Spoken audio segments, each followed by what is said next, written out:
Dear students, welcome to our common to uncommon classes. Today's our topic is active and passive voice.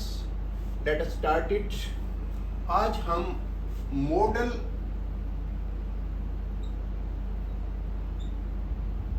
जिसमें आता है sentence में उनके voice कैसे change किए जाते हैं। मॉडल में क्या क्या आते हैं हमारे, जैसे कैन आ गया, कुड आ गया और इसके बाद वुड आ गया और शुड आ गया और ओट OUGUHT और इसके साथ ओट के साथ ही टू आता है और टू। तो अब इसमें हम सेंटेंसेस लेते हैं, कैसे चेंज होगा। इसमें हम जब इसके वॉइस चेंज करेंगे तो उसमें बी ऐड कर देंगे इनके साथ, प्लस बी। एग्जाम्पल है I can not lift this box, lift this box, मैं इस बॉक्स को नहीं उठा सकता। अब लिफ्ट इसके अंदर वर्ब है और ये दिस बॉक्स इसका ऑब्जेक्ट है। जो सब्जेक्ट बनाएंगे तो ये दिस बॉक्स को यहां ले लो, दिस बॉक्स, और इसके बाद कैन नॉट और इसमें बी हम ऐड करेंगे, B. This box can not be और वर्ब की थर्ड फॉर्म लिफ्टेड बाय मी।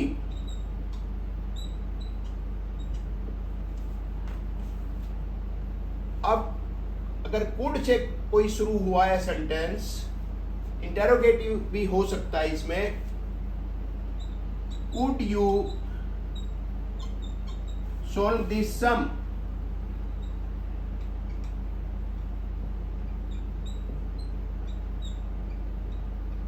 क्या आप इस सवाल को हल कर सकते थे। कुड का कुड यही रहेगा, इंटेरोगेटिव यों का यों, और सोल्व वर्ब है, दिस सम इसका ऑब्जेक्ट है। कुड दिस सम ये यहां लिया जाएगा और फिर इसके बाद बी लिया जाएगा। Could this some be sold by you, be sold by you, ये इंटेरोगेटिव ही रहेगा। एक चीज ध्यान रखनी है कि अभी कैन अगर है तो कैन ही रहेगा, अगर कुड है तो कुड ही रहेगा। ये नहीं कि कैन का कुड करना है। ये सारे चेंजेस जो डायरेक्ट एंड इनडायरेक्ट होते हैं, नरेशन होते हैं, वहां किए जाते हैं।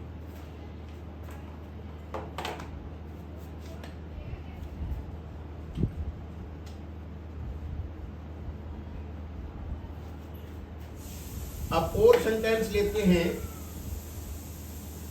You should not waste your time, you should not waste your time, you should not waste your time, you should not waste verb your time, object your time should और not और इसके बाद बी ऐड करना है। बस इनमें सब में हमने बी लगाना है। Your time should not be wasted और इसके बाद बाय और फिर ये सब्जेक्ट यू, इसका ऑब्जेक्ट इधर आकर के यू ही हो जाएगा। Your time should not be wasted by you.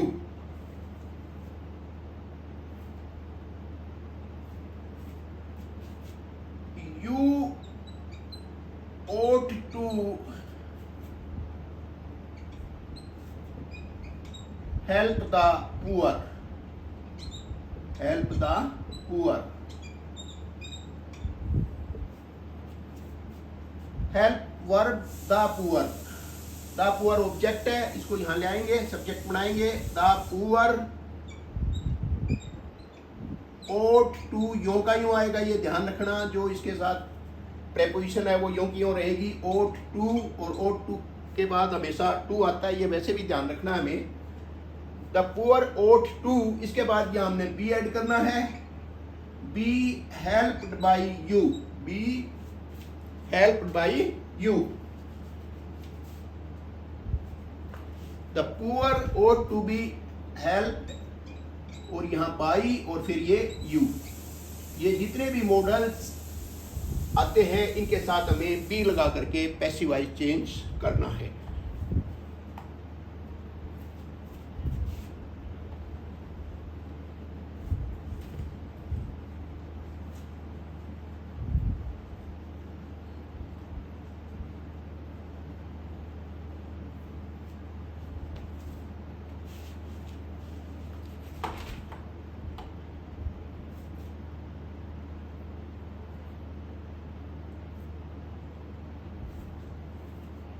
अब इन्फिनिटिव वाले कुछ सेंटेंस लेते हैं। इन्फिनिटिव मतलब टू और प्लस फर्स्ट फॉर्म वर्ब की।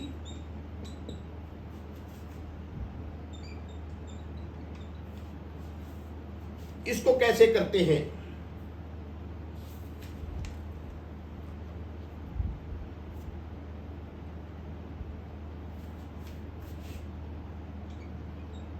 There is no milk to waste. No milk to waste यानी वेस्ट करने के लिए कोई मिल्क हमारे पास नहीं है। इसमें भी वही हम भी ऐड करेंगे। There is no milk। अब टू के साथ बी लगा देंगे, बी, तभी इसके साथ थर्ड फॉर्म पड़ेगी। There is no milk to be wasted.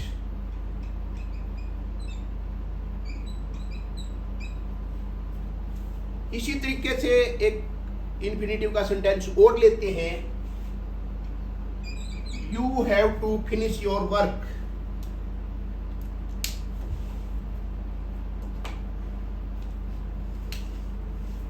You have to finish your work.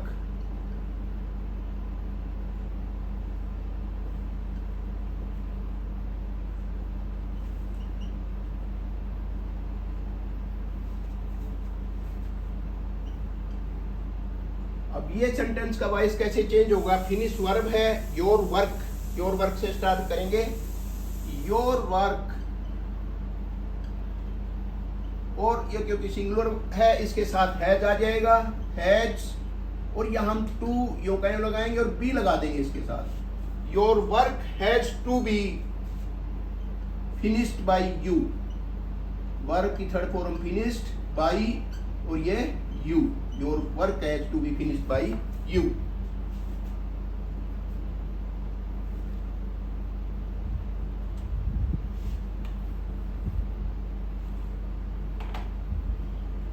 इसी में आते हैं हमारे इट इज टाइम टू।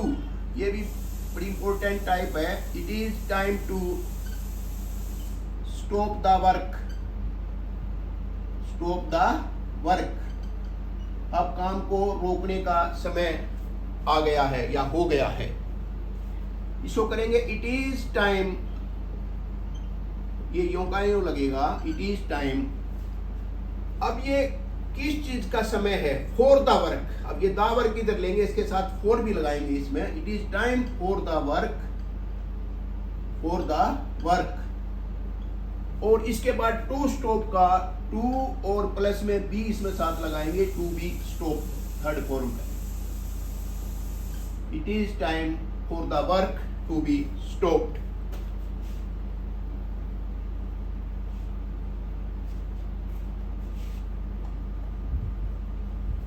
ये इन्फिनिटिव की बहुत ही इंपॉर्टेंट टाइप है।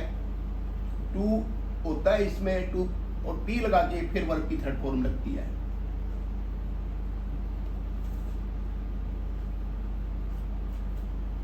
अब इसके बाद हम दूसरे जो सेंटेंस लेते हैं, लेट का भी एक बड़ा इंपॉर्टेंट टाइप है। लेट, लेट से जो सेंटेंस शुरू होते हैं उनका देखिएगा। Let me do this work.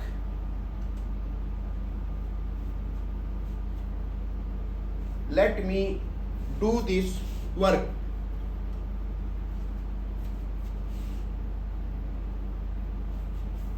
Let me do this work.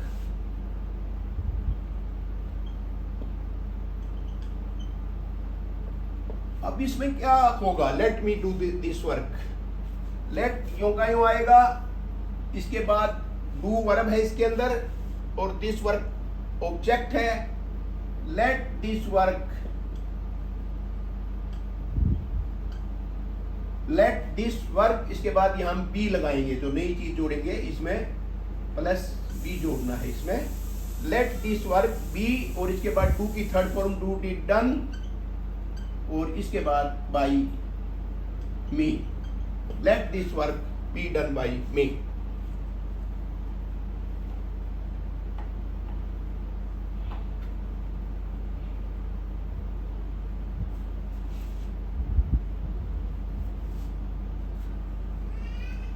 Let her help her sister, let her help her sister, उसको अपनी बहन की मदद करने दो। Let her help her sister. अब इसके अंदर जैसे पहले किया था उसी तरीके से होएगा। Late her sister, late her sister और फिर यहां बी लगाएंगे और फिर वर्ब की थर्ड फॉर्म हेल्प बाई और ये हर यूं का यूं इधर हर ही आएगा। Let her sister be helped by her. Let के साथ यहां सब्जेक्ट के रूप में भी था तो भी बताया गया आपको पहले भी। लेट इसमें यहाँ ऑब्जेक्टिव केस में ही आता है प्रोनाउन के, ये सब्जेक्टिव नहीं आता लेट के साथ, तो इस बात का भी ध्यान रखना है। ये हर उधर भी जाके हर ही रहेगा। Late her sister B help by her.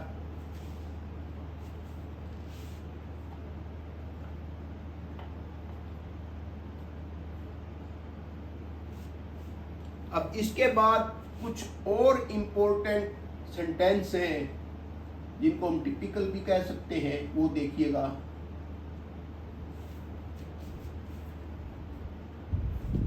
Rose smell sweet, rose smell sweet. इसके अंदर बनेगा कि भी रोज सूंघने में अच्छी सुगंधी देते हैं, तो रोज इज स्वीट। कब स्वीट होता है? When it is smelled, when it is smelled.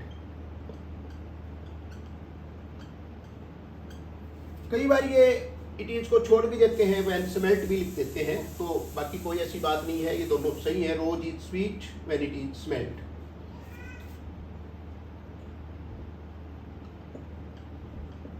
Quinine taste bitter, quinine taste bitter. अब इसको कैसे चेंज करेंगे? Quinine is bitter when it is tasted, when it is tasted. Quinine is bitter when it is tasted.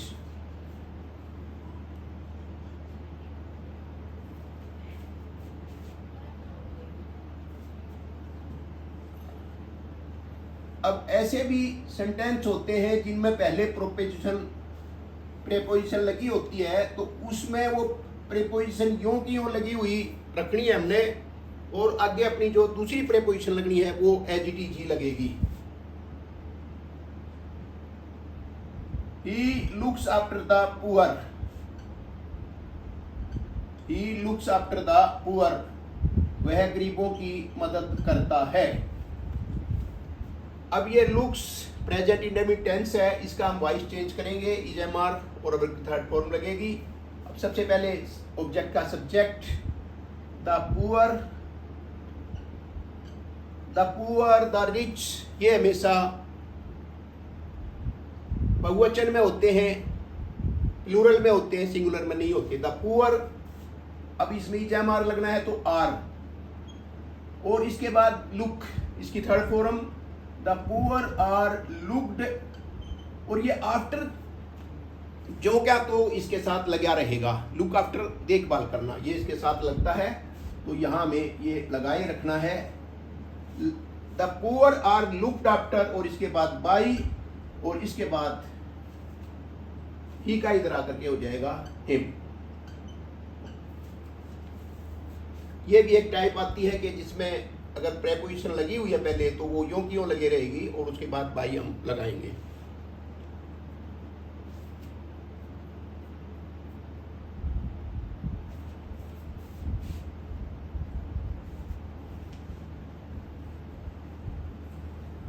कई बार ऐसे sentence होते हैं, one should keep one's promises, one should keep one's प्रोमिजेस।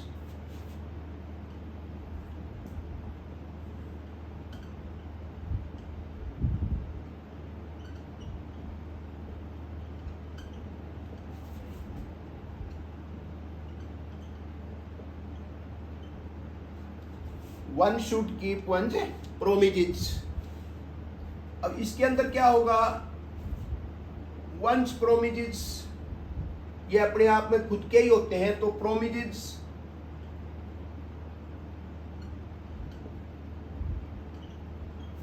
और क्योंकि ये शुड वाला सेंटेंस है तो इसके साथ हम बी लगाएंगे, प्रोमिजेस शुड बी केप्ट, बस बाई वन, और ये वंस ये कुछ लिखने की जरूरत नहीं है, सीधा एक छोटा सा सेंटेंस है, प्रोमिजेस शुड बी केप्ट। जब पैसिव से इसको एक्टिव में लाएंगे तो वन शुड कीप वंस प्रोमिजेस, यूं का यूं हमें ध्यान रखना पड़ेगा।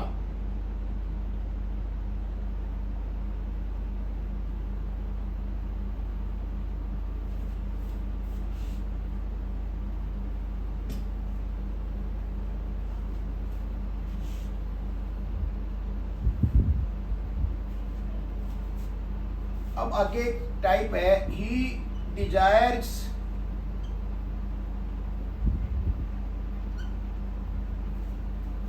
दैट he should be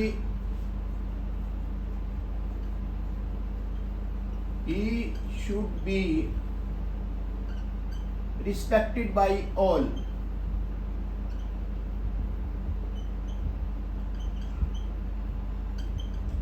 वो इच्छा करता है कि उसको सबके द्वारा सम्मानित किया जाना चाहिए, सबके द्वारा सम्मान दिया जाना चाहिए। यानी अब इसको जब बदलेंगे तो ये बनेगा कि भाई वो अपने आप को सबके द्वारा सम्मानित किया जाना पसंद करता है। ये यहां से बन जाएगा ही डिजायर्स, और ये दैट इट शुड बी, ये कई बहुत सारी चीजें चेंज हो जाएंगी। He desires to be respected by all, he desires to be respected by all।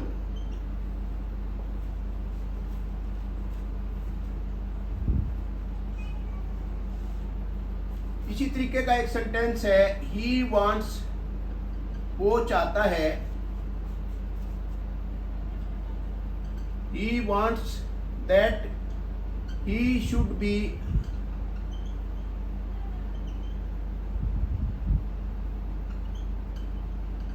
known as a brave person, known as a brave person, उसको बहादुर आदमी के रूप में जाना जाए।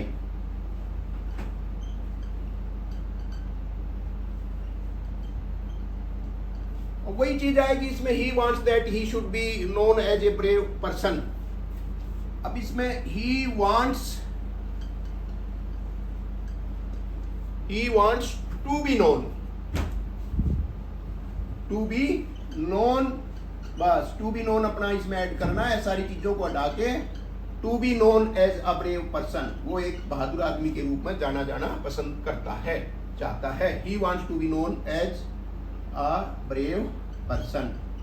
इस तरीके से भी ये सेंटेंस हमारे बन सकते हैं। बाकी जो है ने बुक्स हैं आपके पास, उनमें से काफ़ी सारे ये टिपिकल सेंटेंस इस तरीके के देखें और करें।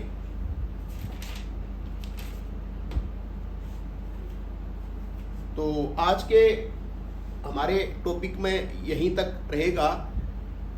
अभी जो है ना, इसके बाद हम पैसिव से एक्टिव में कैसे लेके आते हैं वो करते हैं। पैसिव से एक्टिव में, जो कि एक बड़ी इंपॉर्टेंट टास्क होता है।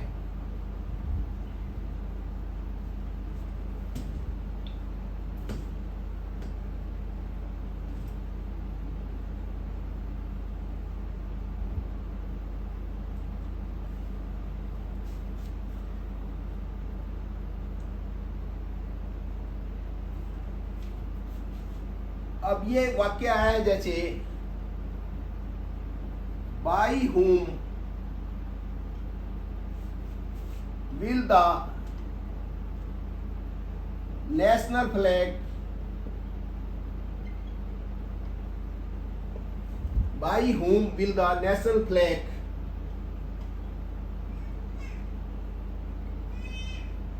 be unfurled on Independence day.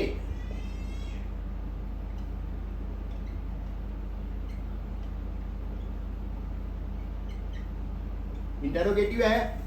और by whom will the national flag be unfurled on Independence day.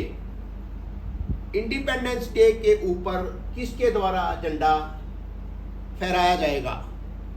तो बड़ी क्लियर बात है कि भाई इंडिपेंडेंस डे के ऊपर झंडा कौन फहराएगा। ये फ्यूचर इंडेफिनिट का है, विल के साथ बी लगा हुआ है, तो हमें फ्यूचर इंडेफिनिट ही रखना है। बाय whom और whom जिसमें आए तो उसको हम who से शुरू करते हैं, who में चेंज करना है उसको। तो अब ये बी तो हटाना ही हटाना है। और अब जो ये है नेशनल फ्लैग और अनफर्ल्ड, फर्स्ट फॉर्म भी आएगी, सारी बात आएंगी इसके अंदर। Who will unfurl the national flag on Independence Day? Be unfurled था, तो who will unfurl the national flag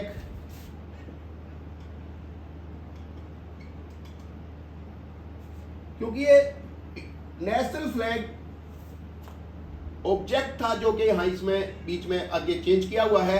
तो who will unfurl the national flag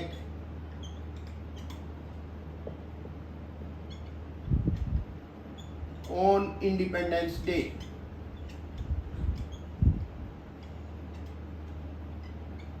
यूं का यूं इंटरोगेटिव रहेगा, साइन ऑफ इंटरोगेशन यूं का। तो अब ये चलो शुरू में ही हमने बड़ा थोड़ा सा टफ सा ले लिया कि भी पैसिवाइज से एक्टिवाइज करने में।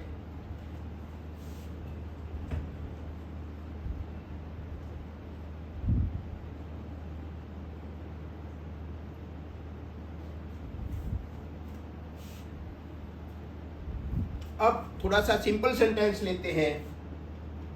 A story is told by him, उसके द्वारा कहानी बताई जाती है।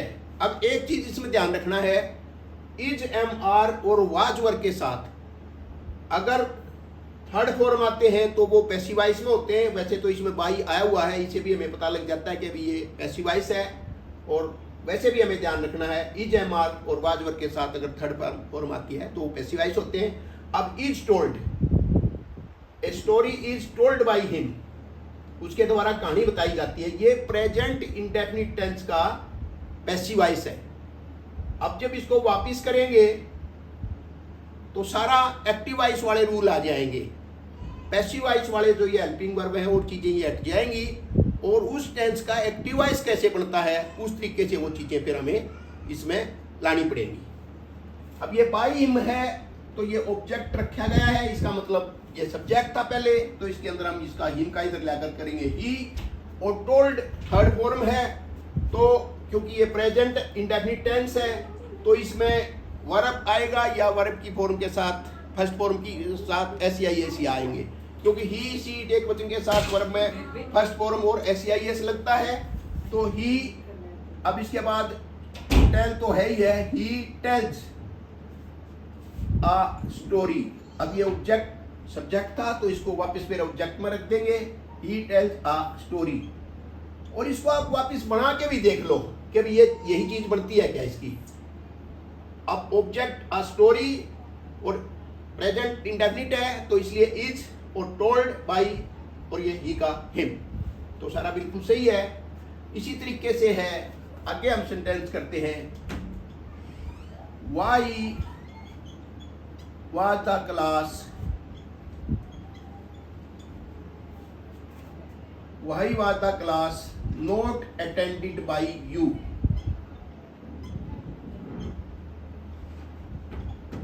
अब बाई भी आ गया और वाज के साथ थर्ड फॉर्म भी आ गई, तो ये बड़ा क्लियर है कि भाई ये पैसिव वॉइस है। और वाज वर्ब के साथ थर्ड फॉर्म, इसका मतलब ये पास्ट इंडेफिनिट टेंस का पैसिव वॉइस है। और अब ये पैसिव वॉइस था, तो अब जब इसको हम एक्टिव वॉइस करेंगे, तो एक्टिव वॉइस वाले ही हेल्पिंग वर्ब और वर्ब सारे हमें लगाने पड़ेंगे। अब इसको ये समझ आ गया हमें कि अभी ये पास्ट इंडेफिनिट टेंस का पैसिव वॉइस है, तो फिर इसको पास्ट इंडेफिनिट टेंस का एक्टिव वॉइस बनाते समय सारे वही वर्ब की फॉर्म और सारी चीजें हम ध्यान रखेंगे। अब हाई ये पास्ट इंडेफिनिट के इंटेरोगेटिव का है पैसिव वॉइस, तो पास्ट इंडेफिनिट का एक्टिव वॉइस का इंटेरोगेटिव करेंगे, तो उसमें क्योंकि इंटेरोगेटिव जब होता है पास्ट इंडेफिनिट का, उसमें डिड लगा करके शुरू करते हैं। तो why did you, why did you, ये यू बाई यू है, तो ये सब्जेक्ट यहां आ जाएगा, वाई डिड यू नोट, और ये थर्ड फॉर्म थी डिड के साथ, और डिड नोट के साथ हमने फर्स्ट फॉर्म लगानी है। फिर पास्ट टेंस में जब डिड और डिड नोट आ जाते हैं तो फर्स्ट फॉर्म आ जाती है, अफर्मेटिव सेंटेंस में सेकंड फॉर्म आती है। Why did you note attend the class, why did you note attend the class.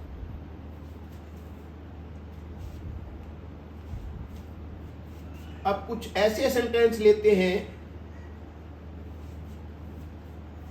भाई जिसमें बाई वगैरह नहीं होता, फिर भी हमें उस चीज को समझना होता है कि इसमें जो काम का करने वाला था वो कौन था।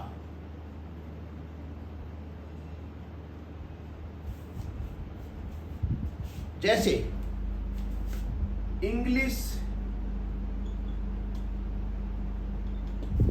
Is spoken all over the world, all over the world.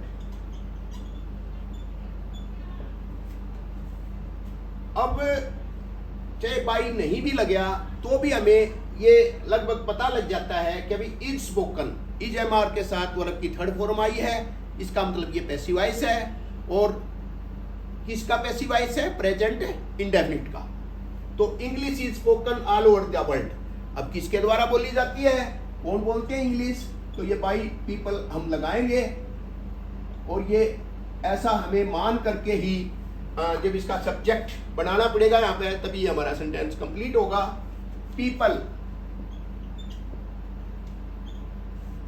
इसके बाद इजएमआर तो रहेंगे नहीं, वर्ब की फर्स्ट फॉर्म आएगी। स्पीक, पीपल बहुत सारे हैं इसलिए सीधा इसके साथ एसआईएस नहीं लगेगा। पीपल स्पीक क्या करते हैं? English all over the world.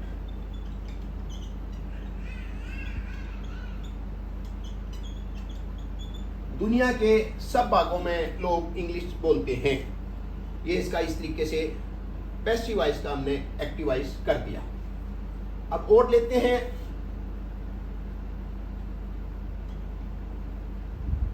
My purse has been stolen.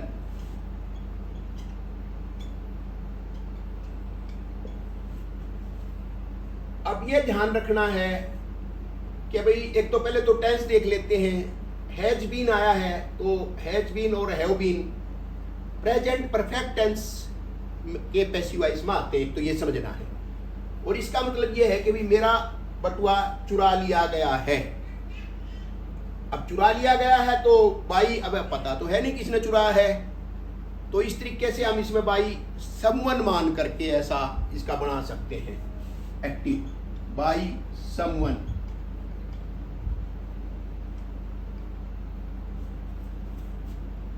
My purse has been stolen by someone करके फिर समवन यहां करेंगे हम।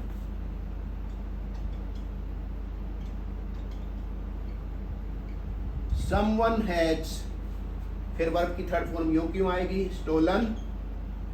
क्या स्टोलन किया है, जो सब्जेक्ट यहां रखा गया है वो यहां ऑब्जेक्ट में ले आएंगे। Someone has stolen my purse, किसी ने मेरा पर्स चुरा लिया है। अगर इसको दोबारा हम पैसिव वॉइस में लाना चाहें तो वो भी हम देख सकते हैं। माई पर्स फिर हैज वाला था तो हैज बीन स्टोलन और बाई समवन। इस तरीके से बड़ा आसानी से हम वहीं के वहीं उसको रिवर्स करके भी देख लें और चेक कर लें कि क्या वो पूरी तरह सही हो गया है। तो स्टूडेंट्स, इंग्लिश के बारे में, वॉइस के बारे में पूरा विस्तार से डिटेल से आपको बता दिया गया है। पैसिव से एक्टिव का भी लास्ट में हमने ले लिया है और सारी चीज़ें इसके अंदर आ गई हैं। तो आई होप कि भी ये बातें आपको बहुत अच्छी तरह से समझ आ गई हैं। फिर भी कहीं आपको कोई कमी लगी इसमें तो हमें कमेंट में आप दे सकते हैं। अब इसको पूरे को जो है ना, ताकि और आपके साथी भी इसको पूरी तरह समझ सकें, इसलिए इस वीडियो को ज़्यादा से ज़्यादा शेयर करें और अपने हमारे इस चैनल को कॉमन टू अनकॉमन क्लासेस, जिसका पर्पज है कि बहुत सामान्य से विद्यार्थी को भी हम बहुत ऊंचाइयों तक लेके इसमें जाएंगे, इसको सब्सक्राइब करें ताकि अगली वीडियो आपके पास जल्दी से जल्दी मिले और बिना टाइम वेस्ट किए आप उसका पूरा फायदा उठा सकें। धन्यवाद।